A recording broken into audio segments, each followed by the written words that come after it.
শুভ দুপুর বন্ধুরা, তোমরা সবাই কেমন আছো? আমি মানসী তোমাদের সাথে নিয়ে চলে এসেছি আমার রান্নাঘরে। আজকে একদম দুপুরবেলা খাওয়ার সময় তোমাদের সামনে আমি চলে এসেছি বন্ধুরা।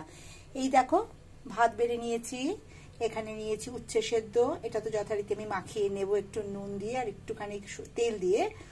আর এখানে আছে ঢ্যাঁড়স আলুর তরকারি। ওটা এরকম তোমাদের যে আমি তোমাদের অনেকবার দেখিয়েছি বন্ধুরা, ওই যে ডিম দিয়ে যেরকমভাবে আমি অমলেট করে থাকি, ওটাই দেখো, ডিম দিয়ে ঢ্যাঁড়সের তরকারিটা খুব সুস্বাদু হয়। এইটার রেসিপি তোমাদের কাছে আমি এর আগের ভিডিওগুলোতে তুলে ধরেছি বন্ধুরা।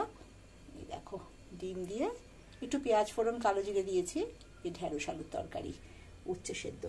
আর যেটা এখানে আছে বন্ধুরা, এই দেখো, কাতলা মাছের ঝোল, একদম পাতলা ঝোল। কি দিয়ে করেছি জানো বন্ধুরা?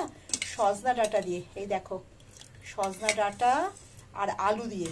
আলুটা না ভীষণ ঘেটে গেছে আজকে, আলুটা বুঝতে পারিনি, আলুটা কোনোভাবে ভেঙে গেছে ঝোলেতে। যাই হোক, এই আলু দিয়ে আর সজনা ডাঁটা দিয়ে এইটা একদম পাতলা মাছের ঝোল। এটাতে দিয়েছি সাদা জিরে ফোড়ন, আদা বাটা, জিরের গুঁড়ো, হলুদ গুঁড়ো, সামান্য নুন, কাঁচা লঙ্কা দুটো দিয়েছি বন্ধুরা। আর নামানোর সময় একটু গোলমরিচের গুঁড়ো দিয়েছি এতে, সজনা ডাঁটা দিয়ে এই পাতলা ঝোলটা। এটা একটু এই এখন দেখো বর্ষার সময়, কখনো গরমের সময় হোক, শীতের যে কোনো সময় যদি একটু সজনা ডাঁটা পাওয়া যায় না, এই মরশুম বদলের সময়ে এখন একটু পেটের প্রবলেম হচ্ছে, তারপরে বিভিন্ন রকম যেহেতু এই একটু বদল হয়েছে না আবহাওয়ার, যেরকম এখন বৃষ্টি সৃষ্টি হচ্ছে যখন তখন, একটু এই ধরনের জিনিস খেলে এটা শরীরের পক্ষে খুবই উপকারী। শুধু বাচ্চা এবং বয়স্কদের না, আমাদের পক্ষে ওই পাতলা মাছের ঝোলটা ভীষণ উপকারী। সজনা ডাঁটা, ঝিঙে টিঙে সব কিছু দিয়ে যদি করা যায় আরও ভালো হয়। তো করে নিয়েছি মাছের ঝোল।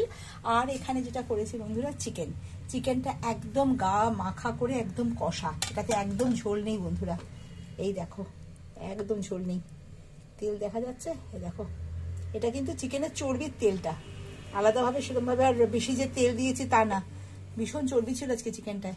আলু ছাড়া শুধু চিকেন কষা, মাছের ঝোল, উচ্ছে সেদ্ধ আর ঢ্যাঁড়সের তরকারি।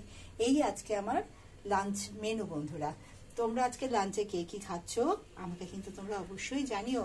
তোমরা সবাই ভালো থেকো, সুস্থ থেকো।